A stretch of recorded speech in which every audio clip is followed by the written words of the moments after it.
Hello বন্ধুরা, good morning. সবাই কেমন আছো? আশা করছি বেশ ভালো আছো। আমরাও বেশ ভালো আছি। তুলি সংসারেই সবাইকে অনেক অনেক ওয়েলকাম। চলে এসেছি আবার একটি নতুন ব্লগ নিয়ে। আজকে ব্লগটা বৃহস্পতিবারের সকাল থেকে তোমাদের সঙ্গে নিয়ে ব্লগটা শুরু করছি। দেখতে থাকো, বেশ ভালো লাগবে। রবিবারের পর আজ 3 দিন, রবিবারের পর মানে সোমবার থেকে সোম মঙ্গল বুধ 3 দিন তো ইন্দুর পরীক্ষা ছিল, আর সেই জন্য তোমাদের সঙ্গে কোনো ভিডিও শেয়ার করা হয়নি। আসলে আমি ওই 3 দিন কোনো ভিডিও শ্যুট করিনি।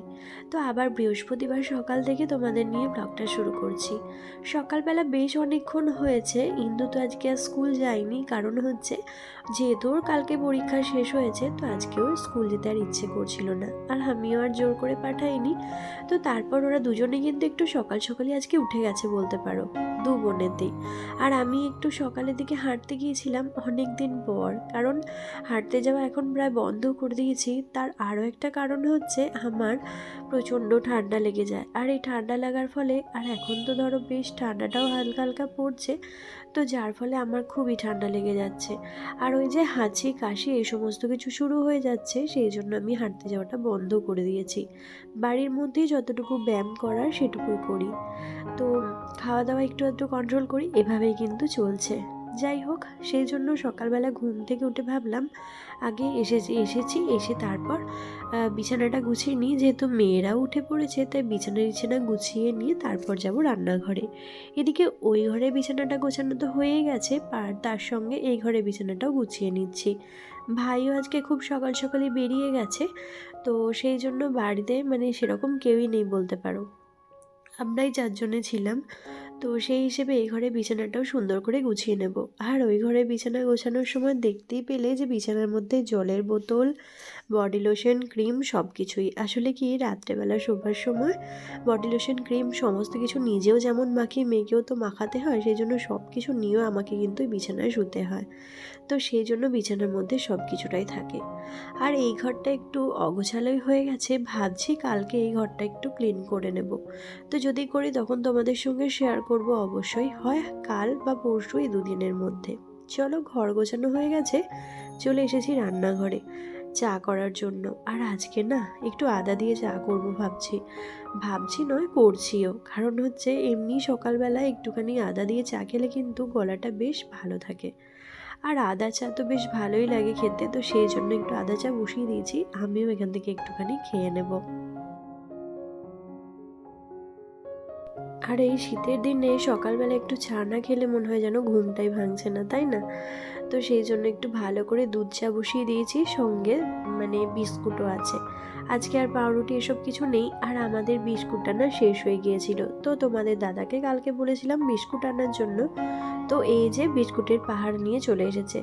এখানে প্রায় অনেক রকমেরই বিস্কুট আছে, সঙ্গে দুটো দুটো করেও আছে। তো এই বিস্কুটগুলো সমস্ত ভাবলাম তোমাদের সঙ্গে একটু শেয়ার করি। আর এর মধ্যে দুটো বিস্কুট আমি ঢেলে রাখবো কন্টেনারের মধ্যে, আর বাদবাকি বিস্কুটগুলো আমি ওই যে আমার বিস্কুটের পেটি আছে ওর মধ্যে রেখে দেবো।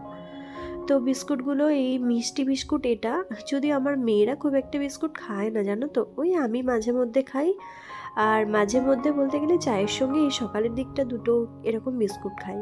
কিন্তু এত বিস্কুট নিয়ে এসেছে, এবারে কি বলবো, আমি বেশ কয়েকদিন ধরেই ওকে বলছি যে 2-3 দিন ধরে বিস্কুটটা শেষ হয়ে গেছে বলে। তো যার ফলে আমাকে এত বিস্কুট এনে আমাকে বলছে যে নাও, অনেক বিস্কুট নিয়ে এসেছি। তো বিস্কুট নিয়ে এসেছে খুবই ভালো কথা, কিন্তু এতগুলো বিস্কুট আনার কোনো প্রয়োজন ছিল না। প্রয়োজনের অতিরিক্ত জিনিস আনেন আমার আবার খুব মাথা গরম হয়ে যায়, ভালো লাগে না। যাই হোক, এখানে দুটো বিস্কিটই ঢেলে নিয়েছি, এরপর যে চাটাও খেয়ে নিয়েছি। এখন চলে এসেছি এই যে আমার একটা পার্সেল এসেছে, আর এই যে ভাই এসেছে, মানে ওর কাজে বেরিয়েছিল, কাজ হয়ে গেছে তারপর এসেছে একবার বাড়ি। আর আমার একটা পার্সেল এসেছে, ওটা ওকে বললাম নিয়ে আসতে, তো সেটা নিয়ে এসেছে। চলো তোমাদের সঙ্গে শেয়ার করি পার্সেলটা কি আছে।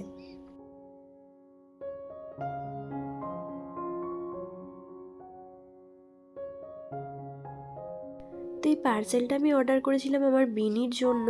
আসলে আমি সেদিন ফ্লিপকার্টে দেখছিলাম একটা জিনিস, তো সেখান থেকে ও এটা দেখতে পেয়েছিল, দেখার পর আমাকে বলেছিল এটা অর্ডার করতে, মানে এটা কিনে দিতে বলেছিল, তো আর অর্ডার বোঝে না। তো যখন ও কিনে দিতে বলেছিল তখন ভাবলাম ঠিক আছে এখান থেকে এটা অর্ডার করে দিই। তো এই খেলনাটা আমি ওকে অর্ডার করে দিয়েছিলাম। এই খেলনার মধ্যে অনেক কিছু জিনিস আছে যেটা কিন্তু ওদের ভীষণ পছন্দ হয়েছে। মেনলি আমার বিনির ইন্দুর দুজনের তো খুবই পছন্দ, বিনির তো খুবই পছন্দ হয়েছে। আর মানে এরকম একটা জিনিস চাইছিলাম ওদের জন্য, যাক পেয়ে গেছি, বেশ ভালোই হয়েছে। অনেক দিন নিয়ে এটা খেলতে পারবে আর ভালো লাগবে। দু বোনে যে জিনিসটা নিয়ে খেলা করবে না সেটা অনেকটা ভালো, জানো তো। এর মধ্যে অনেক কিছু জিনিস আছে, চলো তোমরাই দেখে নাও। তারপর হচ্ছে জলখাবার খাওয়ার পর্ব তো মিটে গেছে। আজকে মুড়ি খেয়েছি, সঙ্গে একটু কলাই সিদ্ধ করেছিলাম সেটা দিয়ে। তো তারপরে এই যে এখানে আমি রান্না করতে চলে এসেছি। কালকে তোমাদের দাদা সন্ধ্যের দিকে এনেছিল পনির, তো সেই পনিরটা আমি রান্না করছি। মানে সকালের দিকে ওকে পনিরটা দিয়ে গিয়েছিল, কিন্তু বাড়ি এনেছিল সন্ধ্যের দিকে। যাই হোক, সে পনিরটা আজকে রান্না করছি। প্রথমে একটু আলু ভেজে নিয়েছি বেশ ভালো করে, আর এই যে পনিরগুলো ভেজে এবার তুলে নিচ্ছি। একটু হালকা করে পনিরগুলো ভাজছি, খুব একটা কড়া করে ভাজছি না, কারণ অল্প একটু নুন দিয়েই শুধু ভেজেছি তো। এর সঙ্গে যদি হলুদ বা একটু কাশ্মীরি লঙ্কা গুঁড়ো দেওয়া যেত তাহলে কিন্তু কালারটা চলে আসতো। আর এমনিতেও কিন্তু পনির একটু হালকা করে ভাজলে খেতে ভালো লাগে আমার, মেনলি খুব কড়া করে ভাজাটা আমার ভালো লাগে না। আর তারপর এখানে এই যে একটু গোটা গরম মশলা সঙ্গে জিরে দিয়ে দিয়েছি, আর এই যে একটা মশলা, এই মশলাটা দিয়ে কিন্তু ভালো করে পনিরটা রান্না করে নেব। আর এই মশলাটাই হচ্ছে পনিরের একমাত্র মশলা। এর সঙ্গে একটু ওই লঙ্কা গুঁড়ি দেবো, একটু হলুদ গুঁড়ো, আর হচ্ছে সঙ্গে নুন, আর অল্প একটু জিরে গুঁড়ো দেবো। তো এইগুলো দিয়ে কিন্তু মোটামুটি রান্নাটা হবে। আর এই পনির রান্না সেক্ষেত্রে তো চিনি তো থাকবেই, কারণ চিনি ছাড়া তো পনির হবেই না আমার তো মনে হয়, কারণ পনির তো একটু মিষ্টি মিষ্টি খেতে হয় সেই কারণে। তো চলো সমস্ত মশলা দিয়ে ভালো করে কষিয়ে, পনির আর আলুটা দিয়েও ভালো করে কষিয়ে নিই, তারপর জল দিয়ে দেবো। আর নামানোর আগে দিয়ে দেবো একটু কাসুরি মেথি। আর তোমরা তো অনেকেই জানো যে আমি পনির খেতে ভীষণই ভালোবাসি, সেই জন্য কিন্তু মাঝে মধ্যেই আমাদের বাড়িতে পনিরটা নিয়ে আসা হয়। আর এই পনিরের বিভিন্ন রকম প্রিপারেশন বানিয়েও আমি খাই, সেক্ষেত্রেও কিন্তু বেশ ভালো লাগে। তো মশলাটা প্রথমে ভালো করে কষিয়ে নিয়েছিলাম, এখন পনির দিয়ে দিয়েছি, আর এটা দিয়েও একটু কিন্তু বেশ ভালো মতো কষিয়ে নেব। খুব একটা বেশি পনির রান্না করিনি জানো তো, আসলে জানোই তো যে আমি আর আমার দুই মেয়ে খাবো, আর তো কেউ সেরকম পনির খাবেই না, মানে আমার ভাইও খাবে না, আর সঙ্গে তোমাদের দাদাও খাবে না। তো যাই হোক, আর একটু গরম জল বসিয়ে দিয়েছিলাম পাশে, তো সেটা এখানে দিয়ে দিচ্ছি। ভালো করে মিক্সড করে নিয়ে একটু ফুটতে দেব। তারপর মাখা মাখা হয়ে গেলে তখন একটু কাসুরি মেথি দিয়ে দেব। আর ওই যে বলছিলাম পনিরের অনেক রকমের রেসিপি কিন্তু আমি জানি, অনেক রকমের রেসিপি আমার রান্না করতেও খুব ভালো লাগে, কারণ ওই যে পনির জিনিসটাই আমার ভীষণ ভালো লাগে। আর একটা জিনিস দেখবে, যে জিনিসটা তোমার বেশি পছন্দ হয় সেই জিনিসটা কিন্তু তোমার অনেক রকম রান্না করে খেতে ভীষণভাবে ইচ্ছা করবে। আমার তো সেটাই হয়। শেষে দিয়ে দিয়েছিলাম একটু কাঁচা লঙ্কা চিড়ে। খুব একটা ঝাল ছিল না এই কাঁচা লঙ্কাগুলো, সেই জন্য আজকে চিড়েই দিয়েছিলাম। কারণ অন্য সময় কি হয় বলো তো, গোটা লঙ্কায় দিয়ে দিই যদি ঝাল থাকে। তো এই কাঁচা লঙ্কাগুলো সেরকম না, ঝাল নয়, ওই হালকা ঝাল বলতে পারো। তো চলো পনিরটা মোটামুটি হয়েই গেছে। আর এর সঙ্গে একটুখানি মাছ বানিয়েছিলাম, মাছের ঝোল করেছিলাম, কারণ তোমাদের দাদা বা আমার ভাই ওরা যখন খাবে না, তো সেক্ষেত্রে ওদের জন্য তো অন্য কিছু একটু রান্না করতেই হবে। তো সেই জন্য মাছের ঝোল বানিয়েছিলাম। আগে যখন পনির নিয়ে আসতো জানো তো, আমি একদিন বানিয়েছিলাম একটু পনিরের ওই চিলি পনির না, তবে ওটা একটু সস দিয়ে বানিয়েছিলাম, কিন্তু একটু পুড়ে গিয়েছিল, সেটা আবার কিন্তু নাম দিয়েছে পনির পোড়ার তরকারি। তো ওটা খেতে আবার ও খুব পছন্দ করে, যেহেতু ওটা একটু মিষ্টি মিষ্টি সস দেওয়া আছে বলে সেই জন্য। আর তারপর থেকে যখনই আমাদের বাড়িতে পনির নিয়ে আসা হয় ও বলে ওটাই রান্না করতে, ওটা ওর এতটাই ভালো লেগেছিল। তো যাই হোক, রান্না বান্না করা হয়ে গেছে, আর এদিকে চলে এসেছি। বেশ কিছু জামা কাপড় কাচা হয়েছে, বেশ কিছু কালকের ছিল, সেগুলো কালকে যেগুলো শুকিয়েছে সেগুলো তুলে নেওয়ার জন্য, আর একটু জামা কাপড়গুলো শুকায়নি সেগুলো একটু উল্টে পাল্টে দিতে। আর এখন তো বেশ ভালোই রোদের জোর আছে, তো তার সঙ্গে দেখবে মানে এই শীতের রোদের জোরটা, যদিও খুব একটা ঠান্ডা পড়েনি, তবু এই রোদটা কিন্তু বেশি ভালো লাগে। যাই হোক, জামা কাপড়গুলো শুকাক, আর আমরা এবার স্নান টান করে খাওয়া দাওয়া করব। দেখা হচ্ছে তোমাদের সঙ্গে সেই সন্ধেবেলায়, দুপুরের পর খাওয়া দাওয়া করে অনেক কাজ ছিল, এখন কি বলো তো, ওই মানে তাড়াতাড়ি সন্ধে হয়ে যায় তো, তাই দুপুরে সেরকমভাবে ঘুমটা হয় না। আর ওই দুপুরের দিকে কিছু কাজ থাকে, মেনলি সব থেকে আমার বেশি যেটা কাজ থাকে সেটা হচ্ছে আমার ভিডিও এডিটিং করার কাজ থাকে। তো সেই জন্য আমি দুপুরবেলা খুব একটা ঘুমাই না। এবার মাঝে মধ্যে ওরই মধ্যে আমার কিন্তু একদিন হয়তো একটু শুলাম, ঘুম এসে গেল, এরকম হয়। কিন্তু বেশিরভাগ দিনটাই কি আমি ভিডিও এডিট করে নিই, কারণ ওই সময়টা আমার বিনিশোনা ঘুমায়। আর ও ঘুমায় মানে আমার অনেকটা ফ্রি, কারণ ইন্দু খুব একটা ডিস্টার্ব করবে না, কিন্তু বাচ্চা তো কথা বলে ফেলবে সেই জন্য।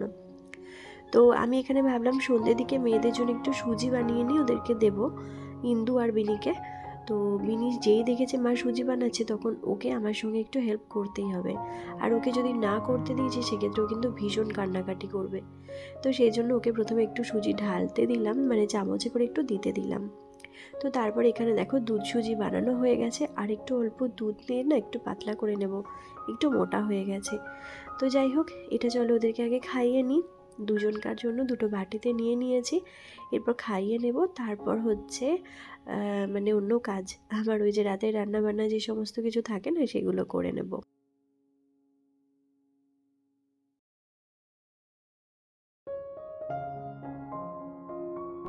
খাবারটা ঠান্ডা করতে দিয়ে এই ঘরে বিছানাটা একটু গুছিয়ে নিলাম। দুপুরে যেহেতু মেয়ে ঘুমিয়েছিল, মানে বিনি ঘুমিয়েছিল, আর ওই যে বিছানাটা একটু উল্টো পাল্টা তো হয়েই যায়, সেই জন্য আবারও বিকেলবেলা একটুখানি বিছানাটা গুছিয়ে নিলাম। এরপর হচ্ছে খাবারটা আছে, আর আজকে তো বৃহস্পতিবার, এরপর সন্ধে তো দেখাতেই হবে। তারপর হচ্ছে আমার ইন্দুর পড়া আছে, তো ওকে একটু পড়তে নিয়ে যেতে হবে। বৃহস্পতিবার ওর 6:30 থেকে পড়া থাকে, তো সেখানে আমাকেই নিয়ে যেতে হয় বেশিরভাগ সময়। আবার মাঝে মধ্যে তোমাদের দাদাও নিয়ে যায়, তো অনেক অনেক সময় আমিই নিয়ে যাই। সেই জন্য একটু তাড়াহুড়োই করছি যে ওকে নিয়ে যেতে হবে। আর আজকে তো বৃহস্পতিবার, সন্ধে দেখাতেও কিন্তু একটু বেশি সময় লাগে, যেহেতু ধুনো দিতে হয়, তারপর ধরো ওই যে লক্ষ্মীর পাঁচালি পড়তে হয়, সেই জন্য। আর লক্ষ্মীর পাঁচালি বলো, আমি না এই সন্ধ্যের দিকেই পড়ি, সকালের দিকে খুব একটা পড়ি না। তো সেই জন্য আমার সন্ধে দেখাতে কিন্তু একটু বেশি দেরি হয়।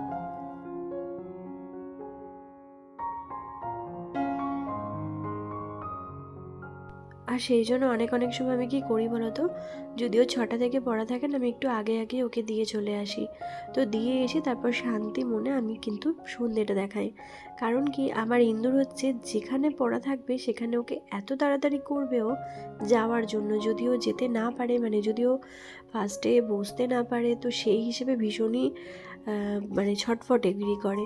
ওকে আগে দিয়ে এসে তারপর মনে হয় আমাকে অন্য কাজ করতে হবে, সেই জন্য চেষ্টা করি যে ওর কাজটা আগে মিটিয়ে নিতে। তো এদিকে আমি বিনিকে খাওয়াতে এলাম, আর সঙ্গে ইন্দুও সে খাওয়ানোর জন্য বায়না জুড়েছে, আমাকেও খাইয়ে দাও। তো ওকেও খাইয়ে দিলাম একটুখানি। কিন্তু ওর আমার কাছে খেয়ে খুব একটা পোষায় না, আমাকে বলছে যে তুমি আমাকে খাইয়ে দিচ্ছ, কিন্তু আমার খুব একটা ভালো লাগছে না। কারণ কি বলো তো, ও অনেকটা মানে তাড়াতাড়ি করে খায়, আমি তো অতটা তাড়াতাড়ি করে ওকে খাওয়াই না, সেই জন্য। চলো, ওকে খাওয়ানো হয়ে গেছে। আর এই যে ওকে পড়তে দিয়ে আসার পর আমাদের জন্য একটুখানি পেঁয়াজি করছি, মানে তোমাদের দাদা আর আমার জন্য। এটা দিয়ে একটুখানি আমরা চা খাবো, মুড়ি তো আর খাবো না, একটু চা খেয়ে নেবো। তো চলো বন্ধুরা, আজকের মতো ব্লগটা তাহলে এখানেই শেষ করছি।